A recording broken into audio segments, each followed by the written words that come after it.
26년에 내고 25년에 내고 하늘과 땅 차이인데 지금 25년에 창업이 가능하면 지금 하자.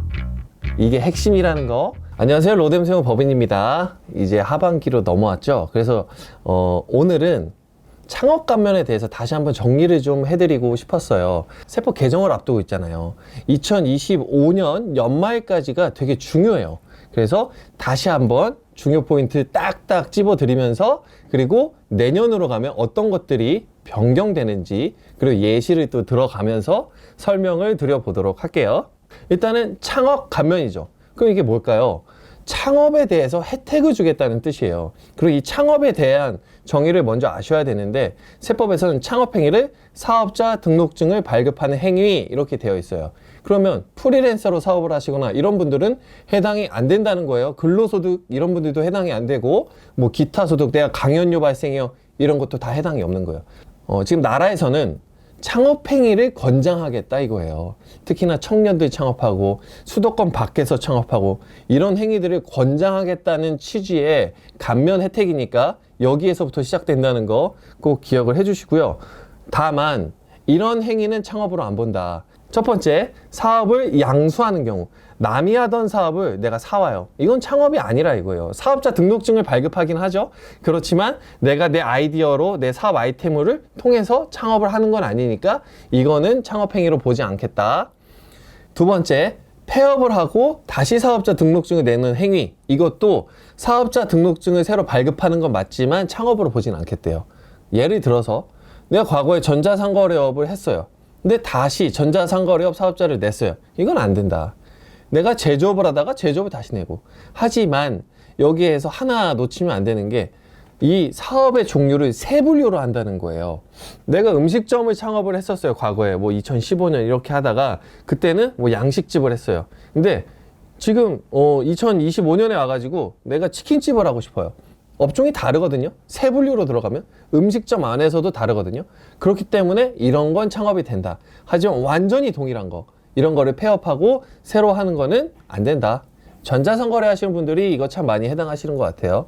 통신판매업은 하나로 보통 세 분류가 합쳐지다 보니까 전자상거래 과거에 창업하셨던 분들은 새로 사업자 등록증을 내도 창업 감면이 적용이 안 된다. 세 번째, 제가 예전에도 이거 설명드렸었는데, 사업자 등록증이 이미 있어요. 여기에 업종을 추가하는 행위 창업 아니다. 예를 들어서 내가 제조업을 막 하고 있어요. 제조업을 하다가 나 이거 물건 떼와서 온라인에다가 좀 팔고 싶은데, 전자상거래업도 좀 하고 싶은데, 이거는 업종 추가거든요. 내 사업자 등록증 뭐 예를 들어서 뭐 종석테크예요. 여기에다가 전자상거래업을 추가해서 하는 거. 전자상거래업도 창업 감면이 되는데 업종 추가하는 행위는 안 된다. 이거는 사업의 확장으로 보는 거예요.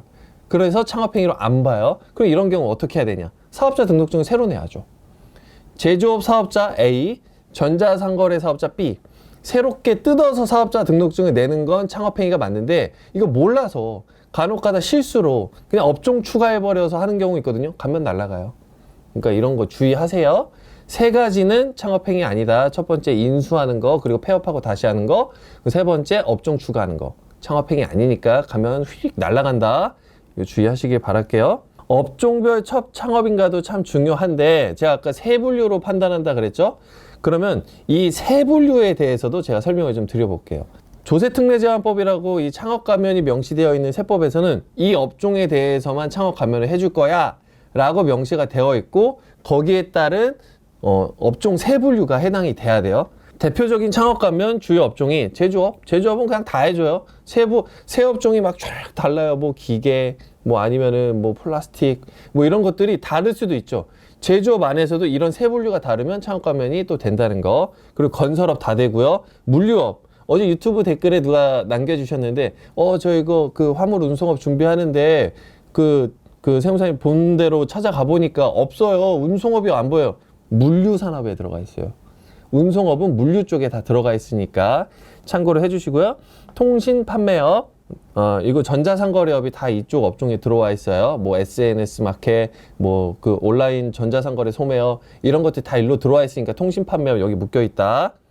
참고로 여기 블로그에 제가 있습니다. 블로그 같이 보면서 설명드리는 거예요. 정보통신업 계열, 소프트웨어 개발하거나 공급하거나 아니면 영상물 제작하거나 출판업 하시거나 이런 분들은 여기에 들어간다는 거.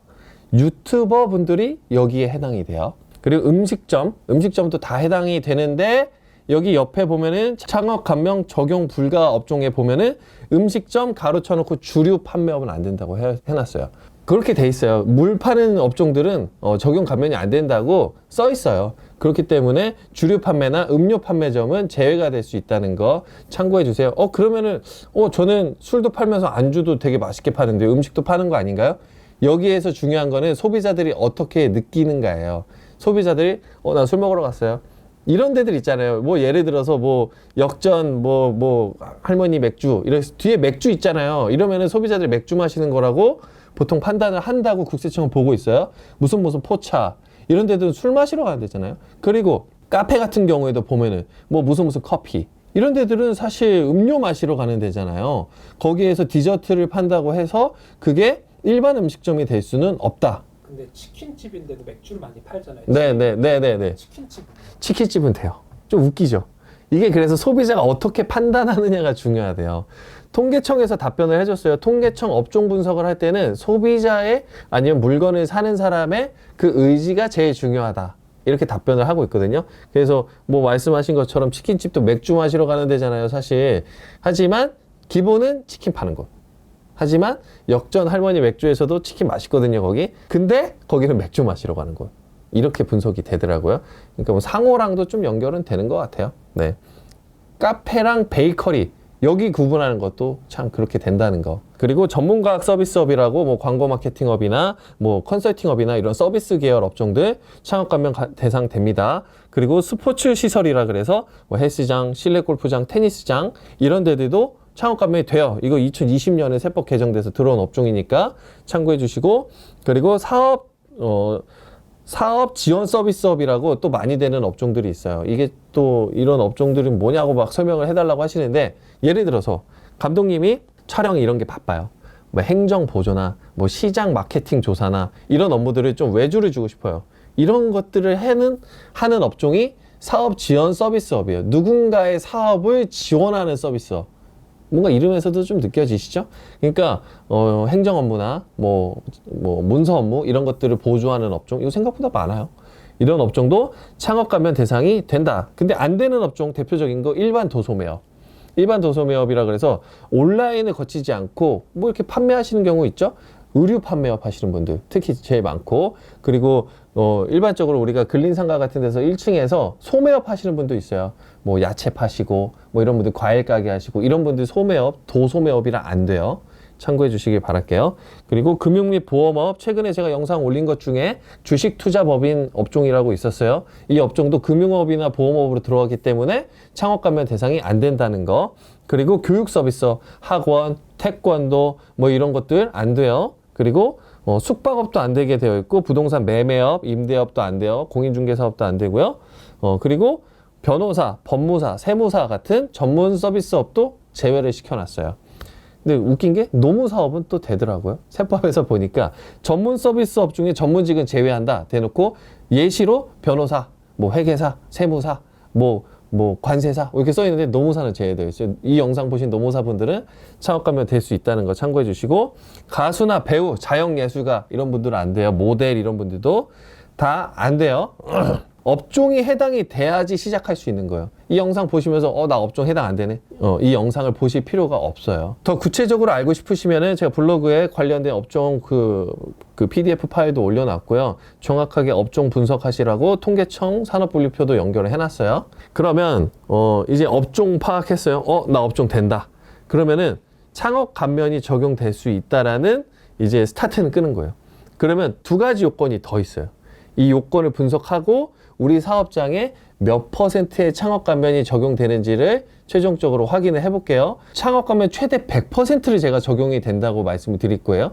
이거는 소득세랑 법인세에만 적용이 되는 거예요. 간혹가다 또 댓글에 이거 부가세도 없어지나요? 부가세는 내야 돼요.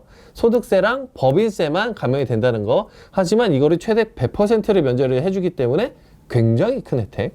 네, 볼게요. 일단은 청년인가 아닌가를 봐야 돼요. 청년인가 아닌가. 세법에서는 만 15세 이상 그리고 34세 이하 이렇게 돼 있어요. 만 34세 이하. 이런 경우로 요건을 만족하면은 청년이에요. 근데 남자들은 군대 갔다 오죠? 그럼 본인 복무 기간을 정확하게 판단하고 나이를 더해보세요. 만 34세, 나 이거 애매하게 만 34세 지났는데 군대 갔다 오셨으면 청년일 수 있는 거예요.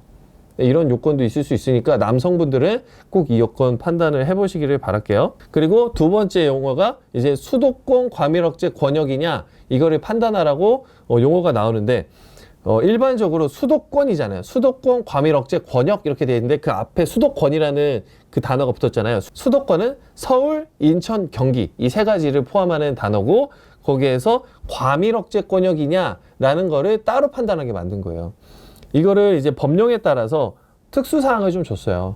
여기는 좀 사업행위를 좀 지원해주고 싶은데 여기는 좀 특수목적으로 좀 지원해주고 싶은데 이렇게 해서 나라에서 정해놨는데 대표적인 게 제가 있는 인천 송도, 청라, 그리고 김포, 안산, 용인, 화성 이런 데들은 인천에 번화한 곳, 경기도에 번화한 곳임에도 불구하고 이거를 수도권 과밀억제 권역이 아니다 이렇게 법령에서 정해놨어요. 그럼 여긴 뭘까요?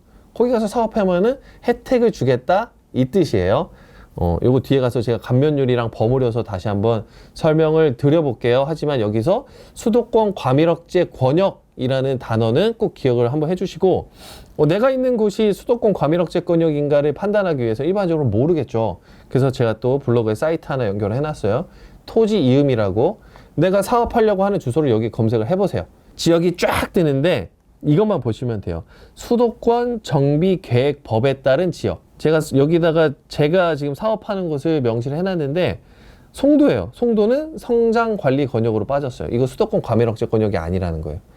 대부분의 서울은 다 수도권 과밀억제 권역 이렇게 써 있거든요. 근데 제가 말씀드린 송도, 청라, 김포, 용인, 화성 이런 데들은 성장관리 권역 이렇게 찍혀 있을 가능성이 커요. 그런 데들은 다 밖으로 빠진다. 수도권 과밀억제 권역 밖으로. 이거는 토지 이음 사이트에서 확인하면 된다. 그 세 번째, 수도권 2026년에 창업 감면 규정이 싹 바뀌어요. 이때 수도권이라는 정의가 새로 들어왔어요. 그래서 이 용어도 알아야 돼요. 수도권 과밀억제 권역이랑 수도권은 다르다. 수도권 과밀억제 권역은 수도권 안에서도 면제 지역을 정해놓은 거고 수도권은 그냥 생으로 서울이랑 인천이랑 경기다. 이렇게 생각을 하시면 돼요. 용어 세 가지를 기억하시고 자 2025년까지 적용되는 거예요. 자 청년이 아니에요.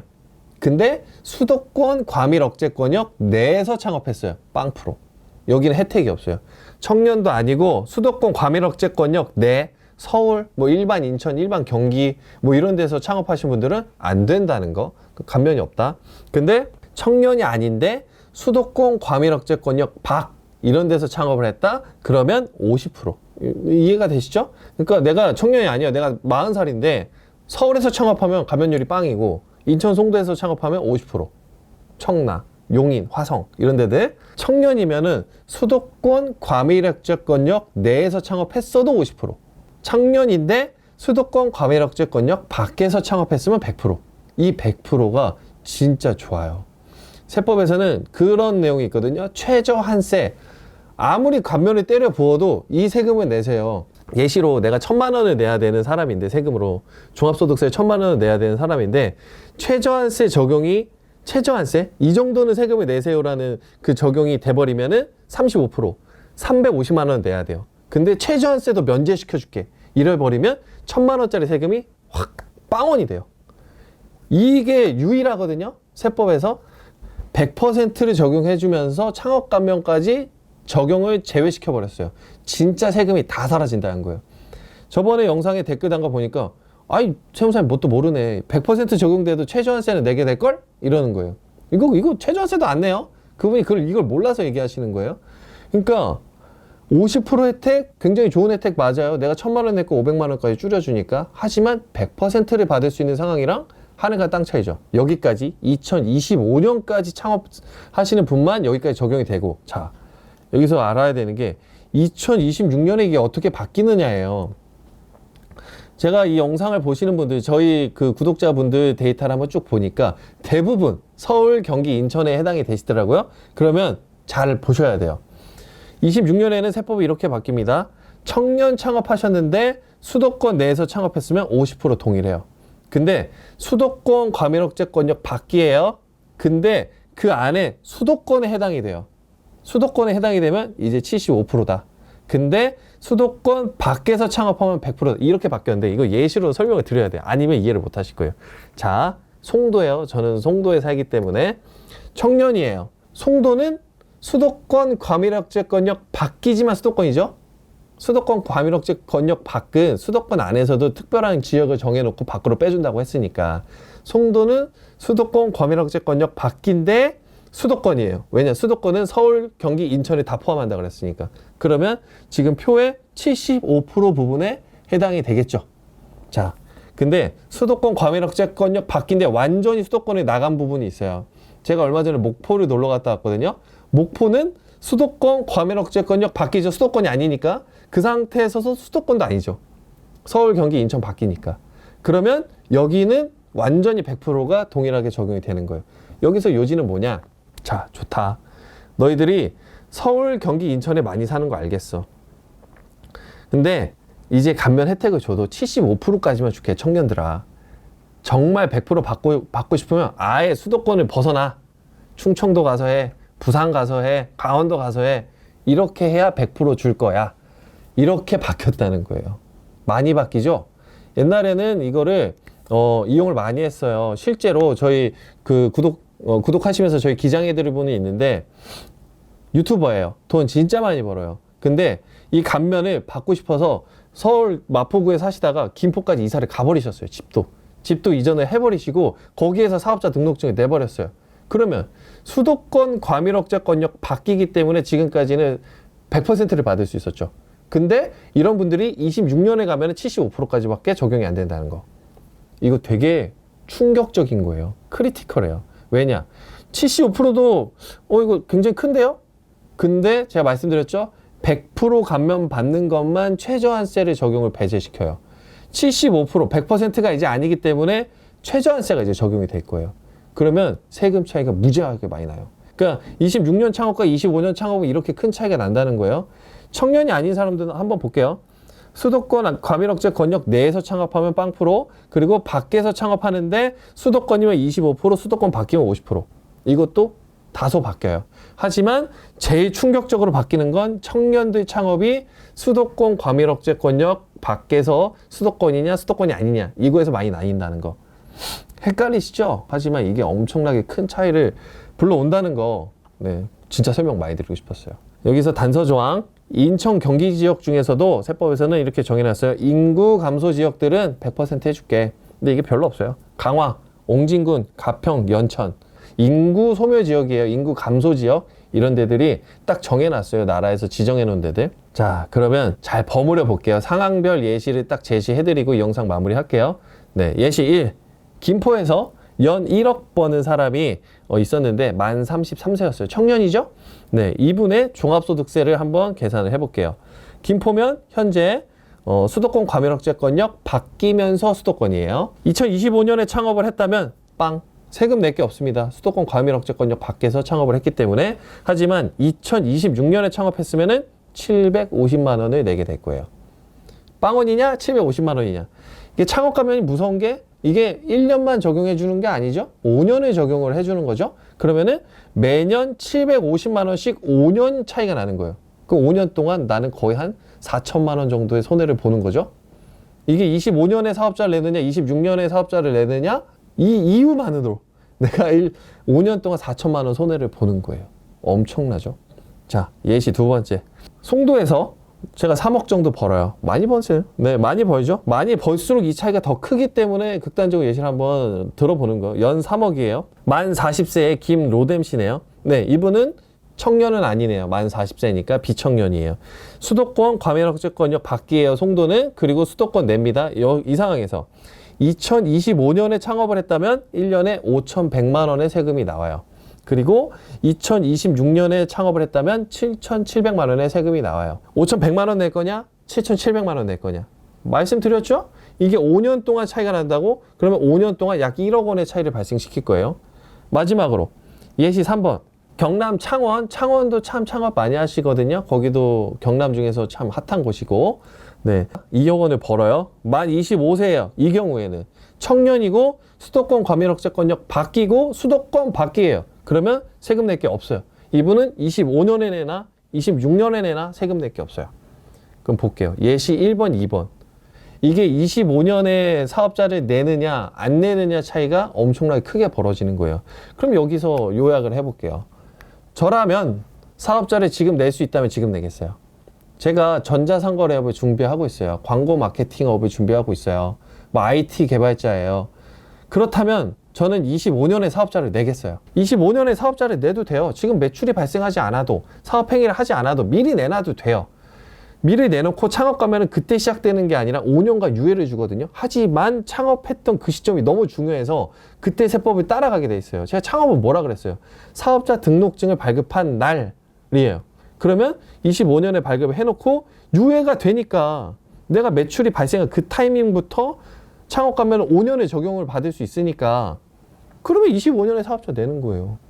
26년에 내고 25년에 내고 하늘과 땅 차이인데 지금 제가 지금 사업을 한다면 내가 청년이라면 저는 이렇게 사업자 등록증을 내겠어요. 이 말씀을 드리고 싶어서 여기까지 설명을 드린 거예요.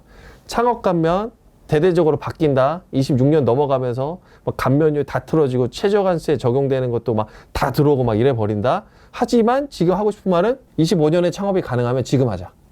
이게 핵심이라는 거 기억을 꼭 해주시고요. 창업 감면 관련해서 연구 정말 많이 하는 곳이 로뎀 세무법인이에요. 우리 청년분들 그리고 사업자 등록증 처음 내시는 분들 혜택 드리고 싶어서 이거는 놓치면 안 되는 혜택이니까 무조건 넣어드리고 싶어서 제가 개업할 때부터 이 세무사일 시작할 때부터 정말 연구 많이 했거든요. 궁금하시면 상담 요청해 주시고요. 25년에 창업할 수 있으면 창업하자. 네, 기억해 주시고 영상 마무리할게요. 네, 감사합니다.